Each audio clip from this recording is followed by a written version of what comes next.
Jim Coffrini, how are you doing? I am doing great, Casey. How about you?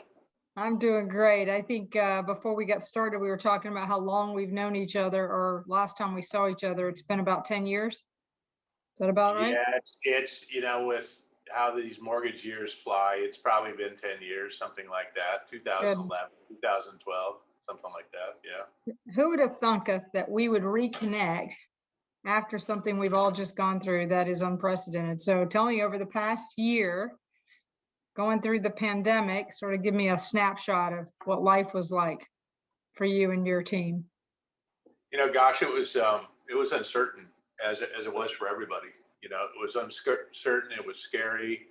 Um, when you go through a period like that and you start hearing the initial warnings about it, you think it's going to be something. I mean, I think most of us are optimists at heart, and we think it's going to pass relatively quickly. And maybe you're in a little bit of denial, and then all of a sudden, when they tell you, everybody has to go home, you can't be in your office anymore, and we're going to have this thing called forbearance. And if you're a mortgage servicer, like we are, a large mortgage servicer, you wonder what that's going to mean. So certainly a lot of uncertainty. Um, how was that going to work? So I think that's what initially went through my mind when that went through. I think I told a friend, we have 65,000 customers, and I wonder if anybody's going to make their payments. How is that going to shake up? And so you those thoughts like that go through your mind, and so things actually worked out pretty good, from a volume standpoint. I can't Right. say from health standpoint, but from a volume standpoint. Um, and I think the industry learned a lot about itself, going through it. Yeah, it was really interesting. At the beginning of the pandemic, remember the timing of what was going on in the financial markets and all of the margin calls that were coming in, and the challenges there before this volume surge hit. And once it hit, then the capacity challenge is, how do we handle this? We were actually blessed that that was our problem compared to the other service industries that were not faring very well. So, what's your greatest priority now, since we're on the back end of, we'll say, I won't call it normal, but at least we're settled in. Rates are obviously shifting slightly. But what if you say, I'm in your boardroom today and I'm sitting with you? What's the greatest priority you guys are working on? Gosh, I thought about that, and there's quite a few of them actually. Certainly there's always the aftermath of a bull market run in the mortgage banking business, and it's usually not very fun, and it means reduced volumes when the refi bid goes away. Right. It means dramatically reduced margins, and just a hyper competitive environment. And so that's what we're faced with, as an industry, as a company. And so you have to figure how are we going to combat that? How are we going to not only survive but thrive through that market? And I've been through a lot of them, and I know you've seen a lot of them, and it's kind of the same playbook. And now you throw in publicly traded companies, disruption that's coming, technology changes, offshoring. So there's a lot of stuff. And I think if you boil it down, is last year's market is history. It's gone. And Mhm. everybody worked extremely hard, and a lot of companies, a lot of people made a lot of money, and that's all great. But that doesn't matter for what's ahead. It really has no bearing, other than maybe you've learned some good lessons. And now it's a matter of, what's the new workplace look like, Mhm. and is it as simple as, I saw some companies make the announcement, everybody comes back to work? I don't think it is. I think certainly our employees have gotten a taste of a different type of work, Sure. which in a lot of cases really betters their lives, right? Which means Right. a lot of different management strategies. So I think that's certainly a priority, Sure. figuring out the right mix for Sierra Pacific Mortgage. Mhm. Uh, how do we get better in the space? How do we get better in Uh-huh. serving whoever our customer is, whether it's the consumer direct, whether it's the broker client, whether it's the real estate agent? How do we get better? How do we improve our systems? so that we make it easy for our customer, Right. right?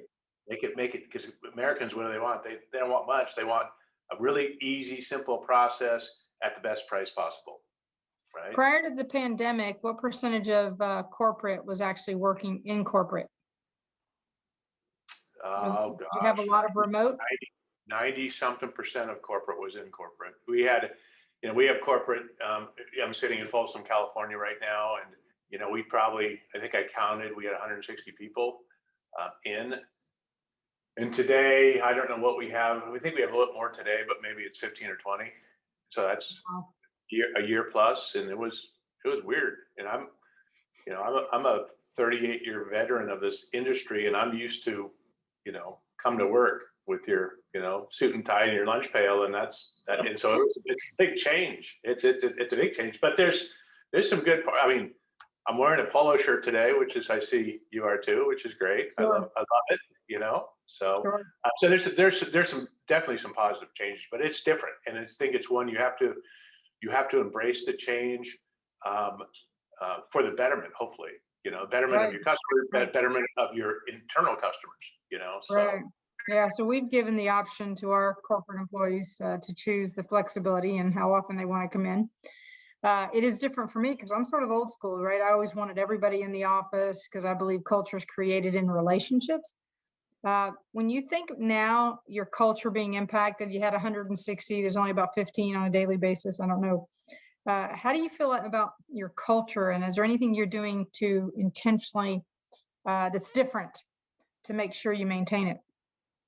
Yeah, absolutely. Culture, I mean, culture is a funny thing. It became a buzzword. I don't know, what was it, 10 years ago or 5 years ago? So everybody had to have this culture. And I remember I was on a panel in San Francisco, and they asked me, I said, what's your culture? I don't know. And so it really made me think about what culture is. And what is it? Is, it's your identity as a firm. It's how you treat your people. It's how you Mhm. lead, right? Mhm. It's the feeling they get from working with the company.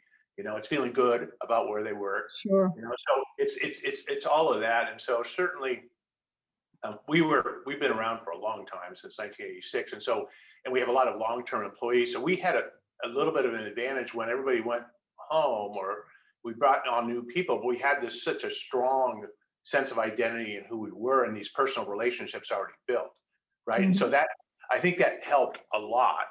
Um, and going forward, you say, well, how does that translate into the future? And I think um, I think we've all benefited by these Zoom and Skype and Teams and all the different platforms that we've used, because it doesn't replace it, but it's way better than the old phone in the middle of the conference table and everybody talking over each other. It's way better now. Isn't that the truth? So, Right.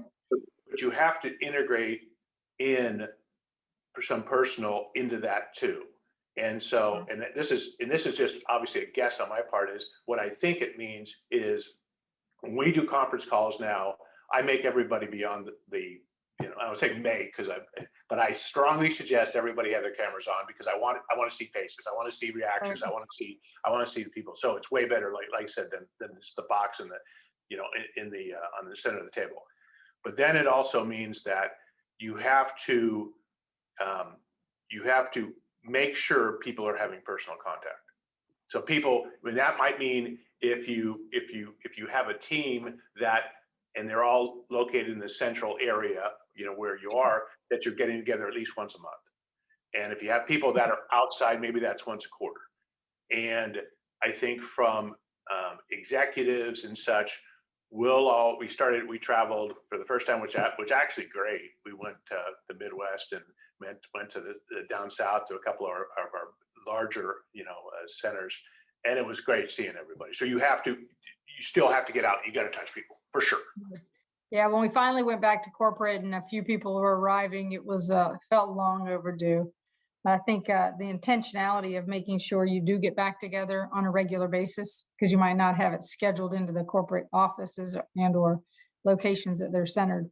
So I'm really working extra hard and overtime to make sure we don't lose the culture that we've spent decades, right, creating. So what do you think the future holds for our industry right now? And I know you've been through a few, as I have, of cycles, and We know rates are going to go up. We know refis are going to, we keep saying that, by the way.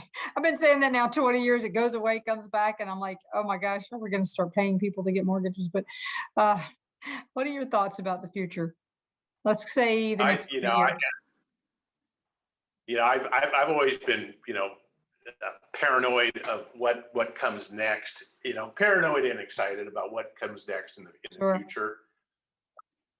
And I think we've got major disruption ahead for Hmm. sure. Sure. And I think if anything, we've been a little bit lucky or blessed that if you look at all the other industries that have been disrupted so mightily, certainly the retail spaces that we all used to, grace, now it's changed so much. And mortgages, for the most part, have been spared. And I think we're going to see major disruption coming our way. I think it's in process right now. And I think, in my view, the only way you can really compete against that or beat that is to really be great at what you do. And it starts with, certainly you need your organization to have a great culture. You need to you need to get your cost to originate as low as possible, because there's a price war coming, and if you can hold your own against some of these behemoths, and be able to truly gain share, you're doing better than most people. But I think there's a lot of disruption, so it's not ever a time to be complacent, and certainly not right now. So Yeah, Andy Grove of Intel was one of my favorite quotes, only the paranoid survive.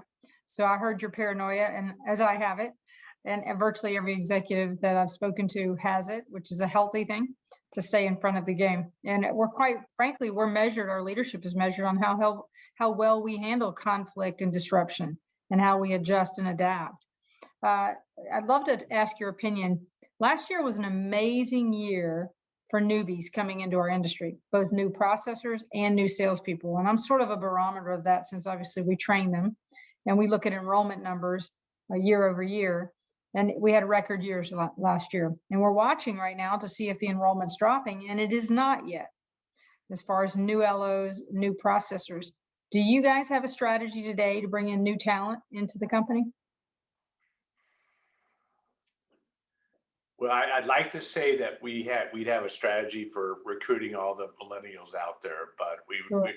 we really don't. We've grown organically through all these years through our people recruiting, and I think what ends up happening is we've got a lot of opportunity for advancement in the company because we've gotten to a certain size, and so it's an attractive place to work.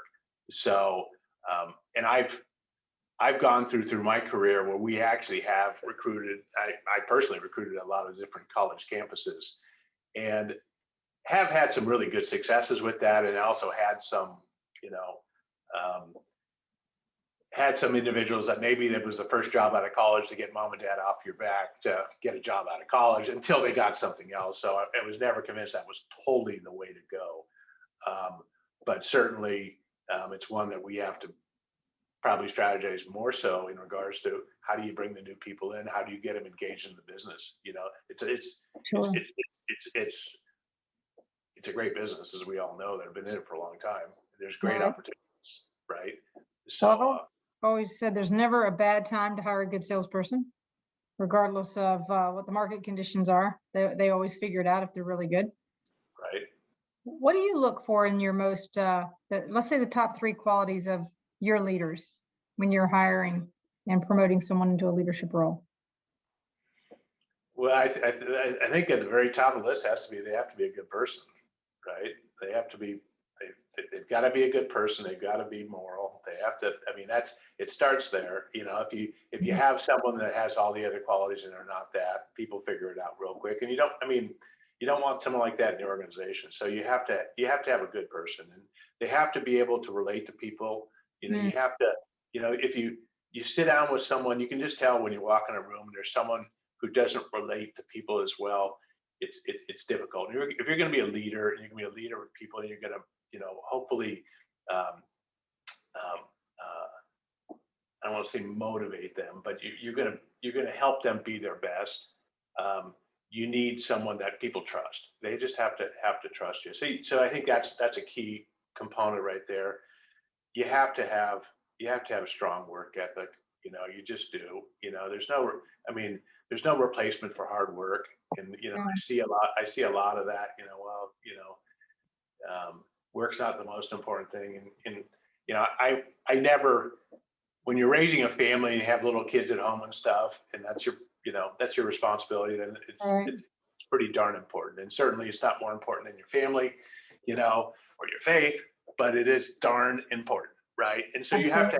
you have to have a strong work ethic. You can't kid yourself. So, I think those are probably the most important qualities, that I'm looking at. And, obviously you don't have to be, a Harvard grad to be in this business, but you have to be street smart. You have to be smart. You have to be able to Sure. figure stuff out, Absolutely. So those are kind of the main things, I think.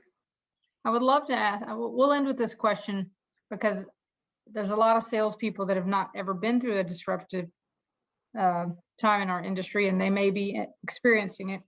What do you think your advice to salespeople listening in as to what they need to do now to prepare for the future?